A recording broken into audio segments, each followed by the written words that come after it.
Boa noite, feliz semana. Que bom que você está conosco mais uma vez para junto cultuarmos a Deus, adorarmos, louvarmos o nome dEle.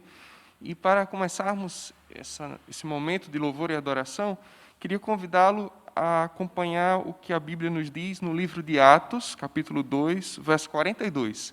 Atos 2,42 descreve como viviam os convertidos e diz assim as Escrituras: e perseveravam na doutrina dos apóstolos e na comunhão, no partir do pão e nas orações.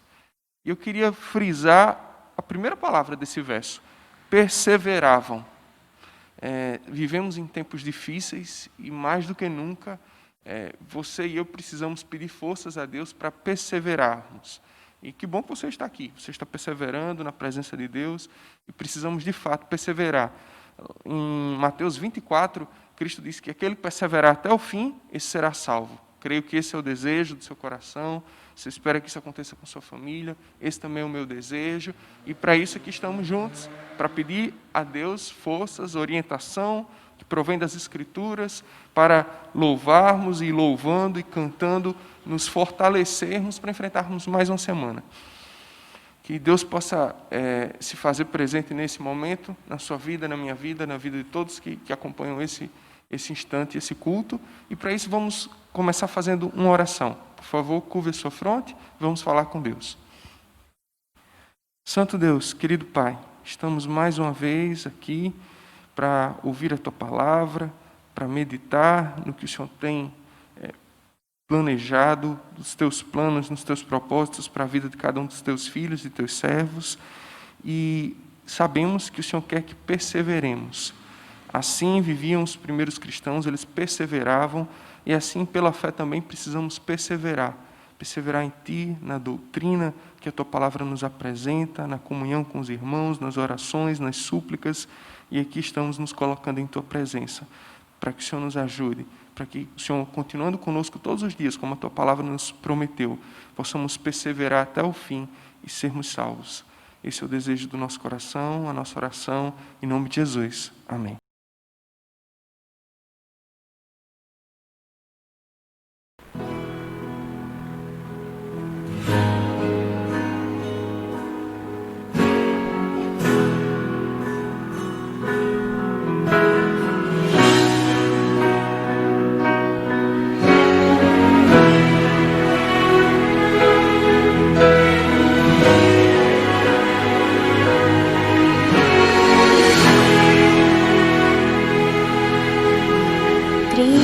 Estou por ter perdido a inocência pura que vivi, pedaços que de mim caíram, pareciam ter caído no vazio.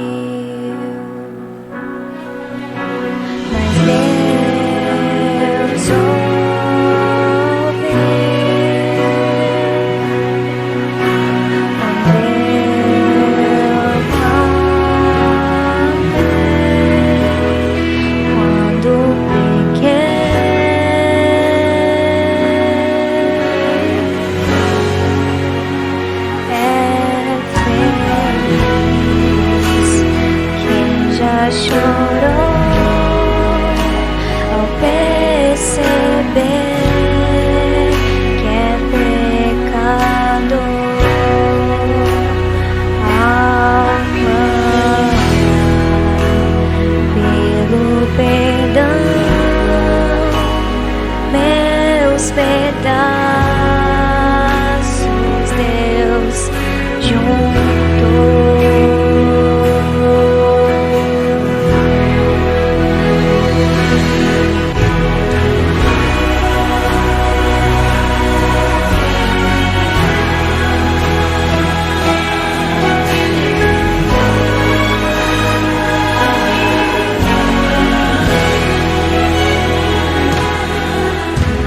Tão longe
saber que é pecador ao clamar pelo perdão,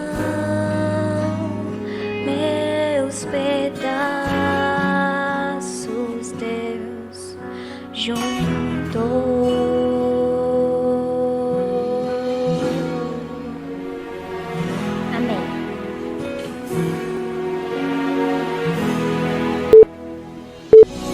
Boa noite a todos que estão em casa nos assistindo. Que a graça e a paz do Senhor Jesus estejam com todos vocês.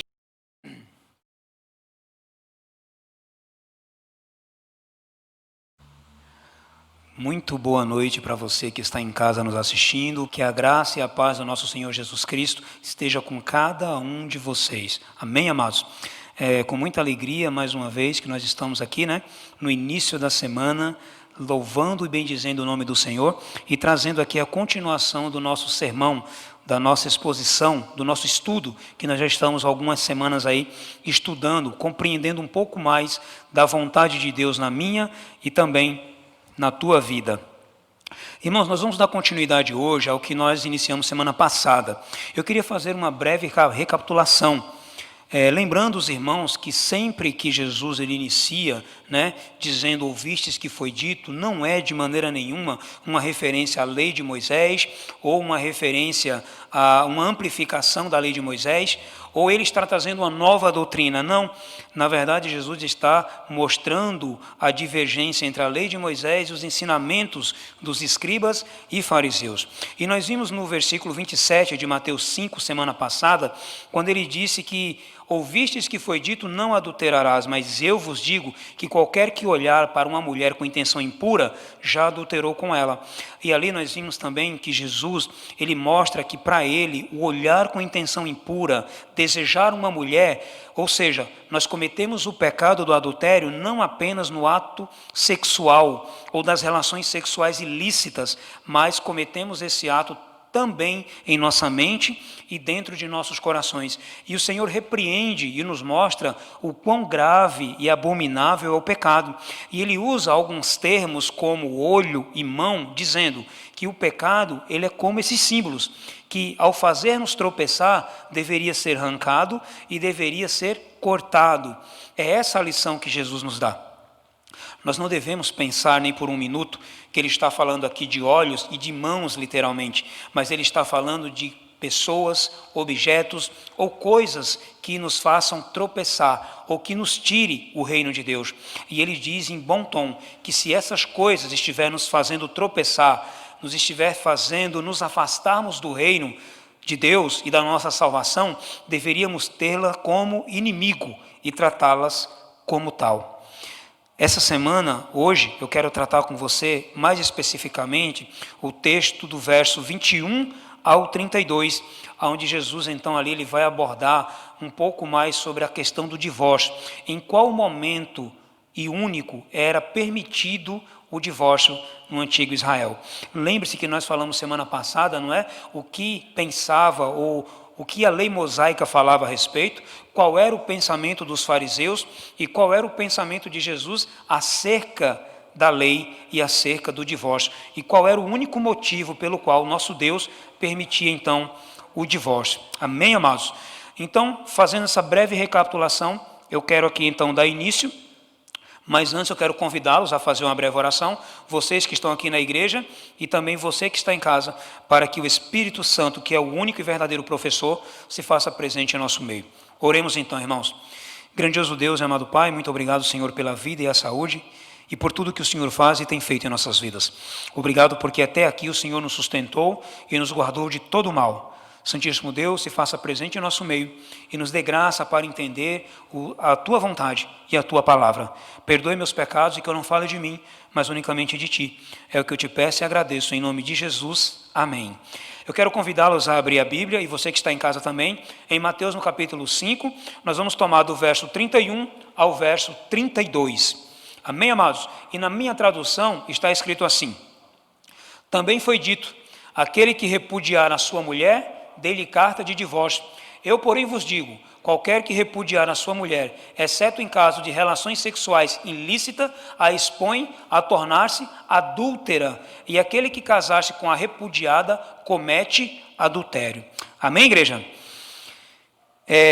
Eu quero lembrar os irmãos, que desde o princípio, de acordo com o modelo edênico, para o casamento, marido e mulher, deveria unir-se entre si em uma relação vitalícia, ou seja, eterna. O modelo que Deus tem para nós em termos de matrimônio e casamento é eterno. É o modelo edênico, é aquele modelo de casamento que foi dado ao homem no Éden, no dia da criação. Essa união implica em uma aliança duradoura, sugerida não somente pelo termo pactual, dabak, que é uma palavra hebraica, antiga da época, mas também pelo juramento pactual feito por Abraão a Eva, tendo Deus como sua testemunha daquele casamento. E então qual foi então esse juramento? Esta afinal é osso do meu osso, carne da minha carne. Esta se chamará varoa. E ele diz, porquanto do varão foi tomado.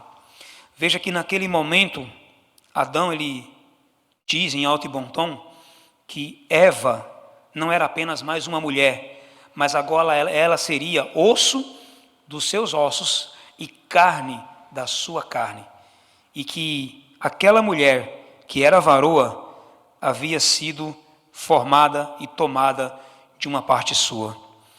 Nesta aliança, o casal devia se tornar uma só carne.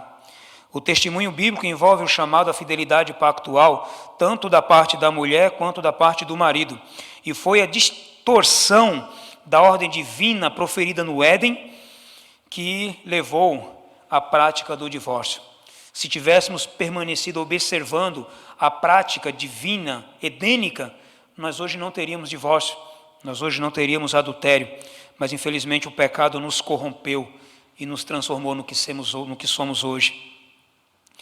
Apesar das inúmeras ocorrências de termos relativos ao divórcio no Antigo Testamento, é surpreendente o fato de não haver nessa primeira parte das Escrituras nenhuma lei que a prescreva. Você não vai encontrar nenhuma lei prescrevendo o divórcio nas Escrituras. Ele é tolerado, ele é admitido, ele é permitido, mas nunca, jamais ordenado, recomendado ou aprovado por legislação divina. Então não pense você que porque Deus permite ou porque existe uma concessão acerca do assunto, você tem permissão para se separar de sua esposa. Concessão não é mandamento, é uma permissão mediante alguns critérios que nós vamos estudar um pouco hoje. E para entendermos um pouco melhor sobre isso, eu tomei aqui a princípio a história de Abraão, Sara e Agar. Porque algumas pessoas eles têm rotulado no livro de Gênesis que Abraão ele se divorciou de Agar. Lembram-se, depois daquele relacionamento, ele então se divorcia de Agar. E hoje nós vamos ver se de fato Deus ele fez com que Abraão se divorciasse de Agar. Gênesis 16 discute esse assunto e como surgiu o relacionamento poligâmico, entre Abraão e sua serva, por meio do consentimento de Sara, e como nasceu Ismael, o seu primogênito, o seu filho. E Gênesis 21 apresenta então uma história alguns anos depois. Se você ver Gênesis 21, você verá então que ali Isaac já havia nascido, e Ismael já era um rapazinho também, e então ali por algumas razões, aonde ele debochava, ridicularizava Isaac, Sara vai dizer para Abraão, olha Abraão, Ismael está fazendo isso, isso e isso com o nosso filho, e eu não quero mais essa mulher em nosso meio, despede-a.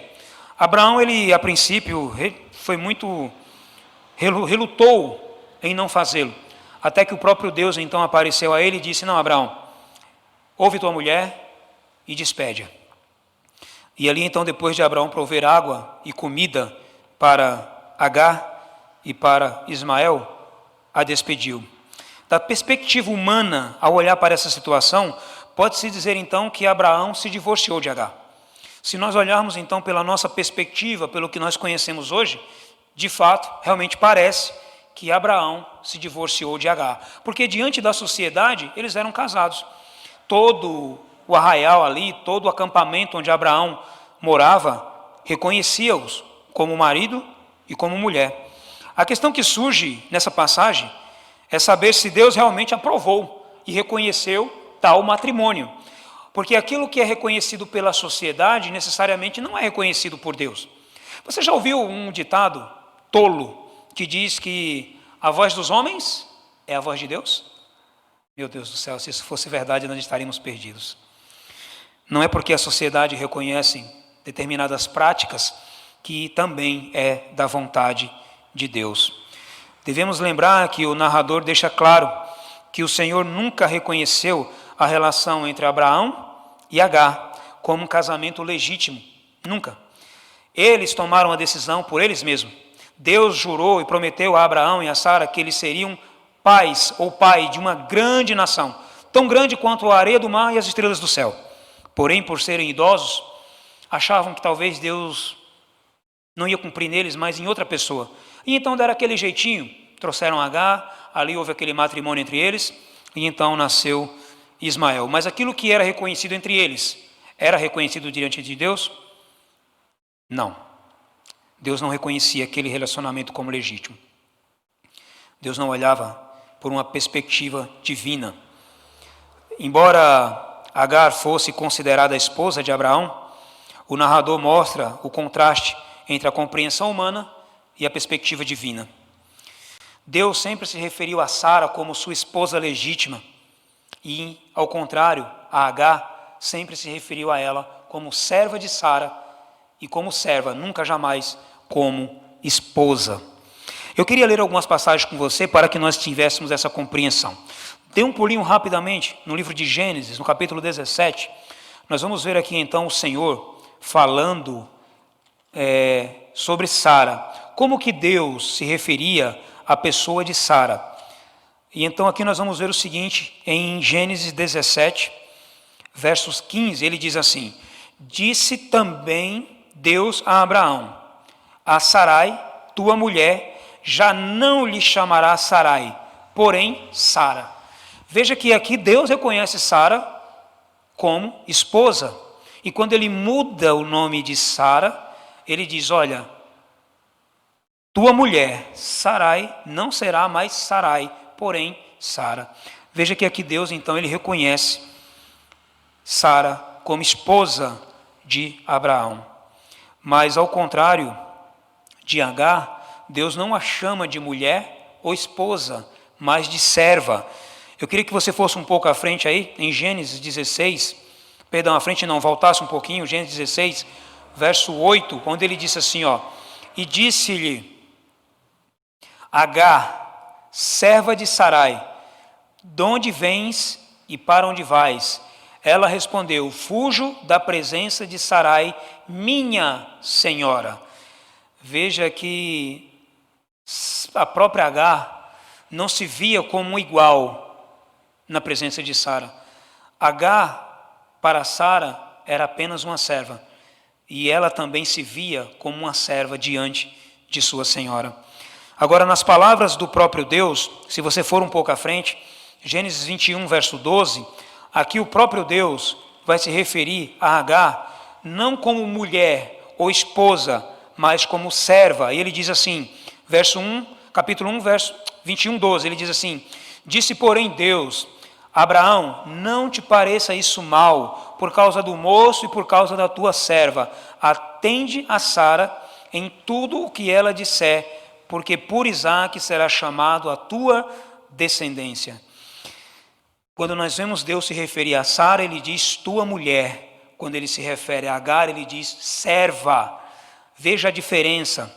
Deus, então, aqui deixa muito claro para nós que ele não reconhecia o matrimônio ou casamento de Sara, Abraão e Agar como sendo um matrimônio, um triângulo amoroso. E então Deus ele vai continuar dizendo para nós assim, amados, na perspectiva de Deus, Abraão só tinha uma esposa, Sara, não tinha outra. Deus não mandou ou manda Abraão se divorciar de Agar, antes recorre a um circunlóquio. Irmão, circunlóquio é quando uma pessoa ele quer falar algo para uma pessoa, mas ele usa muitas palavras ao invés de ir direto ao assunto. E eu imagino que Deus fez isso porque Abraão, ao despedir sua mulher, Agar, e seu filho Ismael, seu coração estava triste e culpado por toda aquela situação. E Deus então vai dizer, olha, não te pareça isso mal aos teus olhos, por causa do moço ou por causa da serva, atende a Sara, faz isso, porque olha, eu vou cuidar deles e dele eu vou fazer uma grande descendência. Veja que Deus, ele constrói toda uma história na cabeça de Abraão, ele faz uma promessa, dizendo, olha Abraão, faça como ela está mandando, mande embora, não se preocupe com eles, eu cuido deles. E veja que Deus então ele usa muitas palavras para explicar uma coisa simples. Abraão, despede. Essa mulher não é tua mulher é Sara. Então veja que aos olhos de Deus, Agar nunca foi esposa legítima de Abraão. Aos olhos do Senhor, aquela nunca fora um matrimônio válido, de sorte que não houve divórcio, porque propriamente dito, mas apenas a dissolução de um relacionamento ilegítimo. Não houve divórcio, apenas uma dissolução de um relacionamento ilegítimo, visto pela sociedade como casamento, mas não diante de Deus. Para que um casamento seja legítimo diante de Deus, ele tem de estar de acordo com seus preceitos. Abraão ele é o primeiro exemplo de um personagem que voltou a se casar. Depois que Sara morreu aos 127 anos, Abraão então se casa com uma mulher chamada Quetura.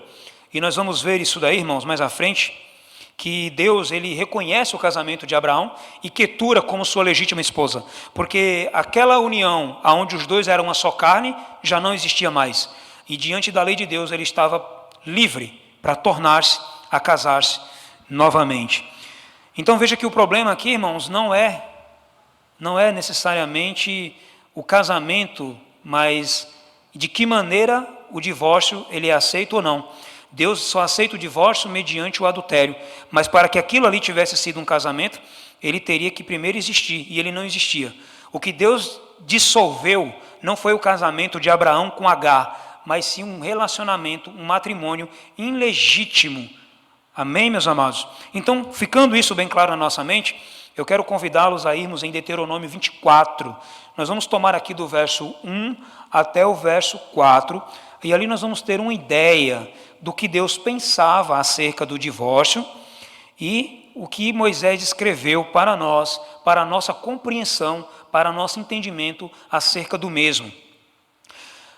Deuteronômio 24, do verso 1 a 4, aqui diz assim, irmãos: se um homem tomar uma mulher e se casar com ela, e se ela for agradável aos seus olhos, por ter ele achado coisa indecente nela, e se ela lhe lavrar um termo de divórcio, e se lhe der na mão, e a despedir de casa, e se ela saindo de sua casa, e for e se casar com outro homem, e se este a aborrecer, e lhe lavrar termo de divórcio, e lhe dar na mão, e a despedir da sua casa, ou se este último homem que a tomou para si por mulher vier morrer, então, verso 4, então seu marido que a despediu não poderá tornar a desposá-la, para que não seja sua mulher depois que foi contaminada, pois é abominável perante o Senhor. Assim não farás pecar a terra que o Senhor teu Deus te dá por herança. Amém, amados? Amados, o Pentateuco ele é constituído por 5 livros. E quais são eles, irmãos?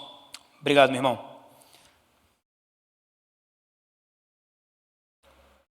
Por 5 livros. É o livro de Gênesis, é o livro de Êxodo, Levítico, Números e Deuteronômio. Quando nós olhamos para esses 5 livros, no Pentateuco, existem 2 tipos de leis. E quais são os 2 tipos de leis? Apodítica e casuística. E o que seria uma lei apodítica? Seria uma ordem, uma proibição absoluta ou um mandamento. E o que seria uma lei casuística? Seria uma lei condicional. Seria uma cláusula condicional, ou uma concessão, como eu falei semana passada. Caso isso aconteça, caso aquilo se faça, então vinha a sentença, era aplicada então a lei. Havia uma condição. Dos versos 1 ao verso 3, nós temos aqui um exemplo de uma lei casuística, ou seja, uma lei condicional. Se você prestar atenção aqui no texto, você vai ver que ele diz assim, irmãos, olha só. Ele diz assim, ó, se um homem e uma mulher se casar, aí ele diz assim, se ela lavrar o termo de divórcio, se este a aborrecer, veja que existe sempre uma condição. Essa seria uma lei casuística, tá bom? É o que nós vamos ver aqui então, do versos 1 até o verso 3. Esse termo é conhecido como protase, ou seja, é quando, de certa maneira, duas pessoas, de relacionamento, onde um é superior ao outro, espera a decisão ou a descrição das condições. É isso que acontece aqui, quando a mulher, que é inferior ao homem aqui, espera a decisão das condições imposta por aquele homem ou pelo seu marido. E no verso 4, irmãos, nós temos então aqui um exemplo de uma lei apodítica, um mandamento, uma proibição, uma ordem. E o verso 4, nós temos aqui uma apódise. E o que é uma apódise, irmão? Um apoio, uma defesa e ao segurado. De uma palavra simples, uma defesa ao assegurado. E quem seria essa no caso? A mulher. Aqui Deus ele está fazendo então uma apódica, uma apodítica, uma lei, um mandamento de defesa à mulher. A única lei presente nessa passagem está no verso 4, que proíbe o marido de voltar a desposar a sua mulher nas condições descritas no verso 1 e no verso 3. Quando você toma Deuteronômio 24, do verso 1 ao verso 4, a única lei prescrita aqui é a do verso 4, na parte A desse texto. E qual seria ela? Essa daqui, ó. Então, veja, então o quê? Depois de todas essas condições que foram dadas aqui atrás, então, ele diz, seu marido, que a despediu, não poderá tornar a desposá-la para que seja sua mulher. Aqui está a lei. Aqui está, então, uma lei apodítica, um mandamento de Deus. Aqui, Deus, ele faz, então, com que o homem pense 2 vezes, 10 vezes, antes de se separar da sua mulher. Deus não está aqui, portanto, legislando, nem mesmo sancionando o divórcio nessa passagem. Ele não está legislando ou sancionando. Deuteronômio 24 descreve, mas não legisla, tá bom? Ele aqui está descrevendo, não está legislando uma nova lei. A circunstância do divórcio em que o marido não ama a sua esposa. Apresenta-se os fatos, motivos concretos, para que a separação, encontrados nela, que se chama uma palavrinha evá, dabá, literalmente nudez de alguma coisa. Ou seja, o marido iria apresentar então as condições do seu divórcio, pela palavrinha evá, dabá, literalmente nudez de alguma coisa. Tal nudez trata-se de uma conduta grave, vergonhosa, indecente, por parte da esposa, provavelmente associada a uma conduta sexual, embora de menor gravidade que relações sexuais ilícitas, que recebia a pena de morte em Levítico 20:10 e Deuteronômio 22:22. Evá davá era a opção pela qual o homem se separaria por causa da dureza do coração. E qual era a condição de se separar? Lembra-se que eles se separavam por motivos bobos, frívolos? Pois é, essa lei veio para acabar com isso, para corrigir esse tipo de coisa, em qual a mulher sofria. E então agora só era permitido então o divórcio. Deus permite então essa sanção, Deus permite essa concessão na lei, por causa da dureza do coração dos homens, nos casos que fossem evá dabá, que é o quê? Nudez que trata da conduta grave, vergonhosa, indecente por parte da esposa, não necessariamente uma relação sexual. Mas, Jobs, como assim? Por exemplo, ele tinha uma mulher que se portava de maneira indecente, e por mais que ele conversasse com ela, ela não mudava, então isso lhe daria o direito de se divorciar. Ele pegou sua mulher flertando com outro homem, por mais que não tivesse sido um adultério, para ele então, ele poderia ali ter testemunhas de que a mulher dele flertava com outro homem, e então Deus permitia o divórcio. Permitia, Lembre-se, não era um mandamento, era uma sanção na lei de Deus. E mediante esses casos graves, mas não necessariamente uma relação sexual, Deus então permitia o divórcio naquela época. Embora a protase, condições, mencionei circunstâncias do divórcio, a apódise, né, a lei vigente, emprega de forma gramatical extremamente rara, né, é uma palavra chamada Heitman, ou seja, somente mediante essas coisas que eu acabei de dizer, esse tipo de relações que, embora não eram sexuais, apenas assim Deus permitia o divórcio. Mas lembre-se que essa decisão não contava com a aprovação de Deus. Como assim, irmãos? Mas ele não permitiu? Lembre-se, Deus permitia, ele tolerava, mas não era a vontade de Deus. Permitir não é de maneira nenhuma a vontade de Deus. Eu já disse e vou tornar a dizer, ele tolerava, ele admitia, permitia, mas nunca era ordenado, recomendado ou aprovado por ele e por sua legislação. Quando o marido se divorciava de sua mulher, o texto diz que ela foi contaminada por meio de um segundo casamento, da mesma forma como se tivesse cometido adultério. Ou seja, a partir do momento que o homem se separava da mulher por causa de Evá, Davá, que seria o que, irmãos? Conduta grave, vergonhosa, indecente por parte da esposa, ela iria então se separar do marido, ele então entregaria a ela uma carta de divórcio, ela iria se casava com outro homem, e quando ela fizesse isso, ela então cometia o pecado do adultério, porque ela se separou por um motivo que não era o quê? Traição ou relação sexual ilícita. Mas nesse caso a mulher não era apedrejada. Mas ela cometeu adultério, mas por que ela não era apedrejada? Porque ela foi forçada a cometer o adultério. Quando o homem se separava de uma mulher, nas condições de Evá, Davá, essas condições que não eram necessariamente relações sexuais ilícitas, ela ia embora, tinha uma outra vida com outro homem, quando ela se casava com outro homem, ela cometia o adultério. Porém, ela não era apedrejada, por quê? Porque a culpa do adultério era colocada sobre o marido. Assim, Deuteronômio 24, que nós lemos agora, demonstra que a ruptura do vínculo matrimonial, por motivos que não eram relações sexuais ilícitas, cometida, né, que equivalia, no caso, ao adultério, não foram por parte da mulher, mas sim por parte do homem que a colocou em tal situação. Já em Deuteronômio 24, verso 4, irmão, a parte legislativa proíbe a mulher de voltar para o seu marido, depois de ter casado-se com outro. A partezinha A do texto de Deuteronômio 24, verso 4, é uma lei aonde na parte legislativa proíbe que a mulher, depois de sair, casar-se com outro homem, retorne e possa ter uma vida com aquele homem que ela tinha a princípio. Deuteronômio 24, verso 4, ele está associado a Levítico 18. Não está falando de uma contaminação cerimonial que se resolve lavando ou se separando ou de algum outro modo.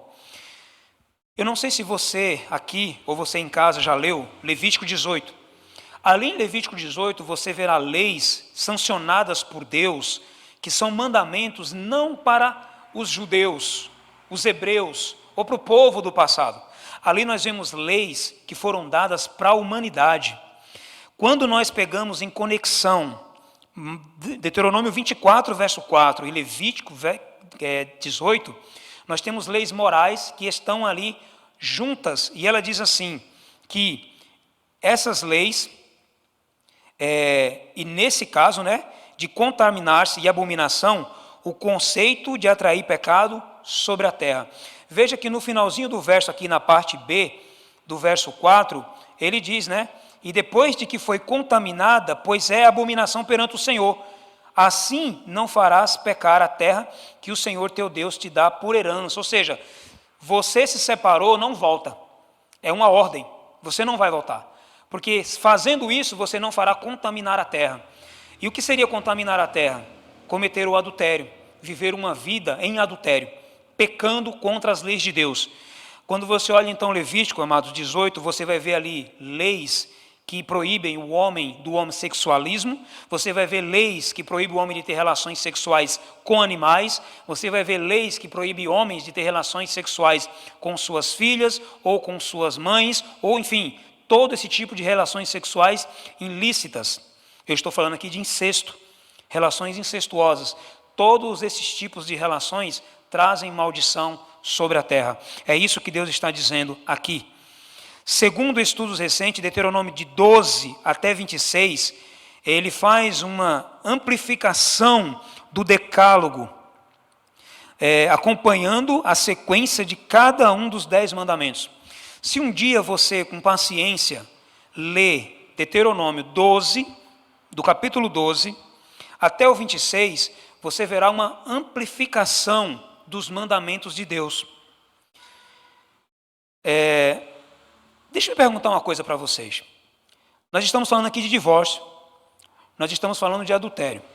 Se eu perguntasse para você, igreja, e para você que está em casa, em qual seção, porque desde o capítulo 12 ao 26, você vai ver uma amplificação dos mandamentos de Deus em sua sequência. Então, se nós estamos falando de divórcio aqui e de adultério, não é isso? Do divórcio, automaticamente nós pensamos, se é divórcio, é adultério. Sim ou não, igreja? Então nós estaríamos falando de qual mandamento aqui? Do 7º mandamento. Será que Deuteronômio 24, ele está incluído na seção do 7º mandamento? Será que ele está incluído lá? Pela lógica, sim, né? Não é isso que a gente pensa? Sim ou não? Sim, é o que a gente pensa. Mas não é. O termo do divórcio de Deuteronômio 24, ele não está incluído na seção do 7º mandamento, que fala do adultério. Mas aonde ele está? Porém, não posto dentro da seção do 7º mandamento, como era de se esperar, mas dentro da seção do que trata de furto. Não roubarás, o 8º mandamento. Aí você pode dizer, irmão, não entendi mais nada. Não adulterar está dentro da seção de não roubarás, do furto, e não do não adulterarás, não entendi mais nada. Você já vai entender. Examinando em seu contexto mais amplo, vemos que o objetivo final de proteger as mulheres de serem defraudadas em sua personalidade, dignidade e autorrespeito. As mulheres estavam sendo roubadas, lesadas, defraudadas pelos homens. Por isso a seção do divórcio está entre a seção de não roubar e não adulterar. Porque as mulheres estavam sendo roubadas, estavam sendo defraudadas pelos homens, quando se separavam delas por qualquer tipo de relação, ou mesmo quando se separavam por evá-davá, trazia sofrimento à vida dessas mulheres. A lei visa impedir que os homens tratassem-na como mercadorias, meras propriedades a serem negociadas. Por isso que a lei está lá. Por isso que a lei do divórcio aqui de Deuteronômio 24 está na seção do capítulo do 8, do mandamento 8, de não roubar. Porque ela visava proteger ou impedir que os homens a tratassem como mercadorias, que a tratassem como meras propriedades a serem negociadas, preservando assim a dignidade e o valor da mulher como ser humano, tendo escolha, irmãos. E isso era o que elas não tinham naquela época, mas Deus, ao fazer essa lei, essa legislação, essa sanção, protegia a mulher. A legislação mosaica, ela é revolucionária para a época, nos padrões morais e sexuais e tratamento das mulheres, acima mesmo do Egito e de outras nações. Quando você olha para a história, você pode procurar em todo o Oriente Médio, você não encontrará registros ou documentos de um documento desse nível, desse porte, aonde a legislação obrigava o marido a entregar uma carta de divórcio à mulher. Não era assim. Os homens tratavam as mulheres como meras mercadorias, as tinham em baixíssimo grau de importância e podiam se separar delas e voltar quando quisessem, mesmo que fossem casadas ou já tivessem famílias com outros homens. Lembrando, o divórcio no Antigo Testamento, ele é tolerado. Por que eu repito tanto isso? Para que você não pense em nenhum momento que eu estou aqui defendendo o divórcio. Ele era tolerado, mas nunca ordenado, elogiado ou aprovado pela legislação divina. Embora Deuteronômio 24 justifique o divórcio em razão da atitude evar davá, que é o que eu falei com vocês agora há pouco, ações indecentes que a mulher cometia, apenas nesse sentido, por parte da mulher, ou mesmo a palavra rara que nós encontramos lá, que falava desse termo, parecer indicar que a separação não conta com a aprovação divina. Ou seja, mesmo com esses termos, mesmo com a permissão de Deus, é como eu disse, era uma sanção. Aquilo que Deus não queria, mas abriu mão em favor de outros. A autorização, a tradução correta de Deuteronômio 24, verso 4, se nós fôssemos falar em nossas palavras, eu acredito que seria assim, ela foi induzida a contaminar-se. A mulher não se contaminou porque quis. Ela não foi e se contaminou com outro homem, ou adulterou com outro homem porque quis. Ela se contaminou porque ela foi induzida pela dureza de coração do seu marido. E isso esclarece o que Jesus diz em Mateus 5:32. E o que é que Jesus diz em Mateus 5:32, irmão? Vamos voltar lá rapidinho? Mateus 5:32, Jesus conclui o sermão acerca do divórcio dizendo: eu, porém, vos digo que qualquer que repudiar sua mulher, exceto em caso de relações sexuais ilícitas, diz ele aqui, a expõe a tornar-se adúltera, e aquele que casar-se com a repudiada comete adultério. Ou seja, mesmo tendo a permissão de se divorciar mediante a sanção ou a concessão evar davá, você comete adultério. E ao cometer adultério, você está obrigando a sua esposa a cometer adultério. E o homem que se casa com ela comete adultério, porque você é duro de coração. Entenda que Jesus ele é bem claro e ele diz assim, olha, só relações sexuais ilícitas. Se não for por isso, a repudiada ao casar-se comete adultério. E quem casa com ela comete adultério também. Veja que Jesus é muito claro nesses termos do adultério. Ele continua então aqui dizendo para nós, irmãos, que, lembrando do divórcio, no Antigo Testamento, ele é tolerado, já falei.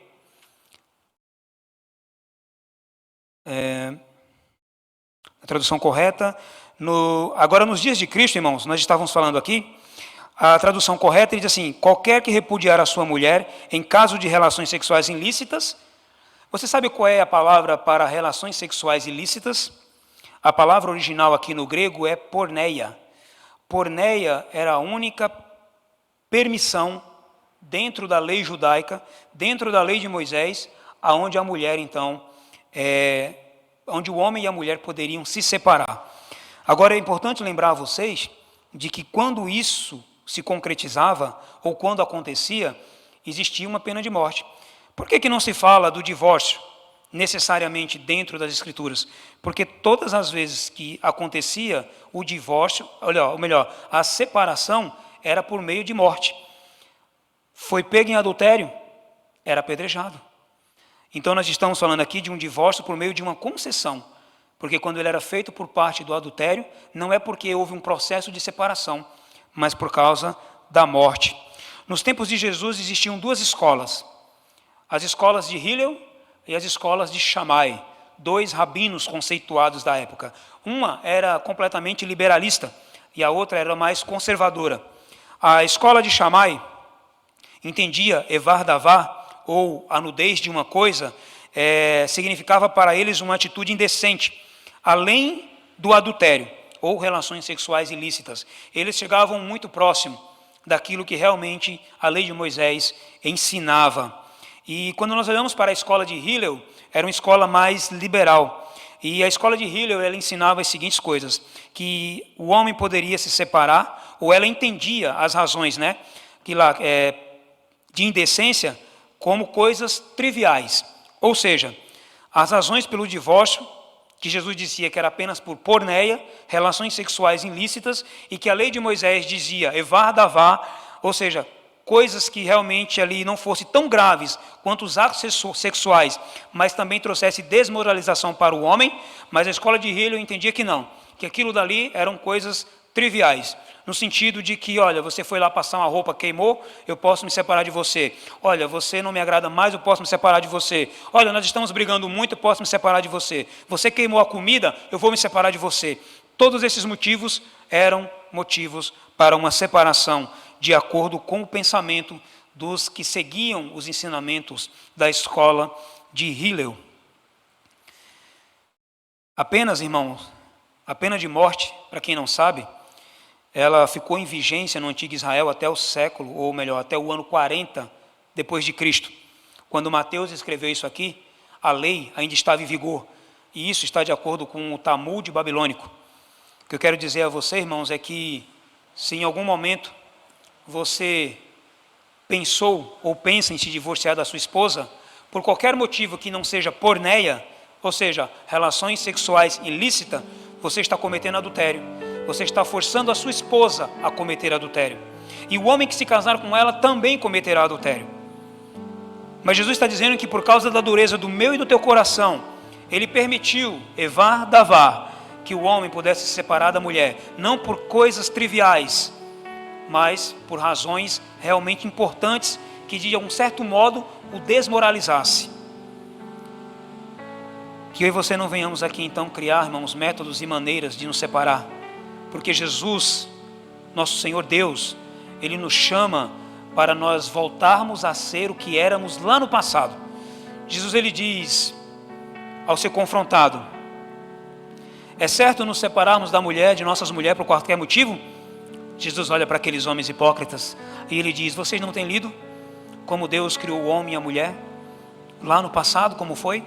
O princípio e a vontade de Deus para a vida do casal, a vontade de Deus para a nossa vida, irmãos, é que nós retomemos aquilo do passado, que nós sejamos osso dos nossos ossos, que nossa esposa seja osso dos nossos ossos e carne de nossa carne, e que não sejamos dois, mas uma só carne. Essa é a vontade de Deus. E como filhos de Deus nessa terra, devemos restaurar aquilo que Deus fez a princípio em nossas vidas, nos mantermos firmes, porque aos olhos de Deus o divórcio é abominável.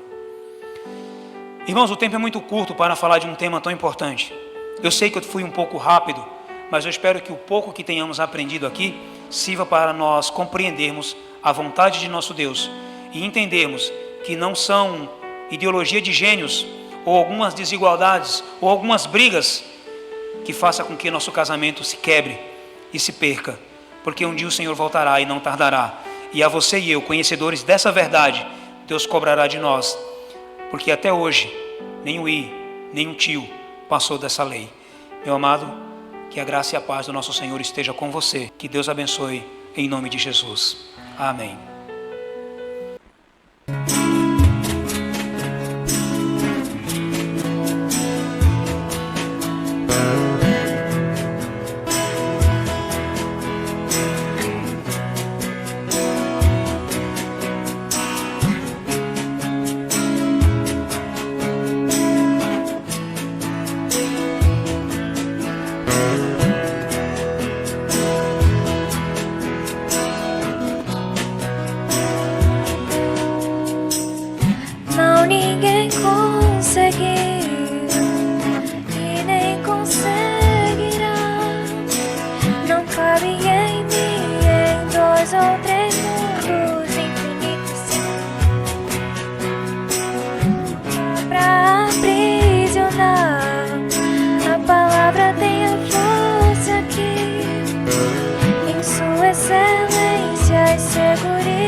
passar. Tudo que acontece a mim fará com que o meu Senhor seja conhecido. Mas vale tua vida em mim do que a minha dor. Isto não consigo ver, mas além que isso, nego-me a ceder. Sei que a tua graça é maior que eu. Vida desmedida, ilimitada, Deus.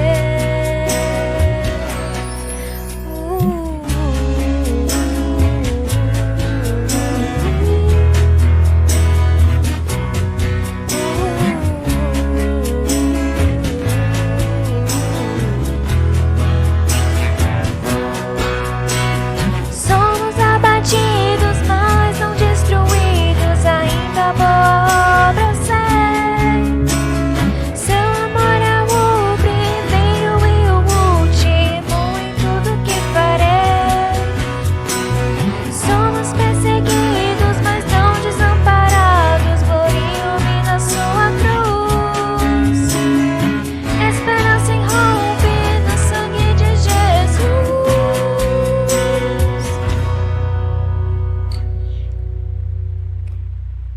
Cristo não consigo ver, mas além que isso, nego-me a ceder.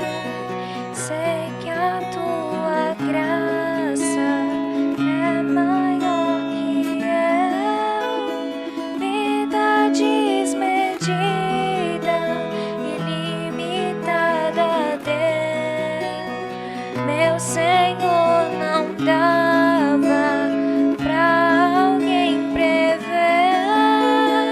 O inocente morre pro culpado ter vida verdadeira, infinito amor. Ver a tua face é o maior favor.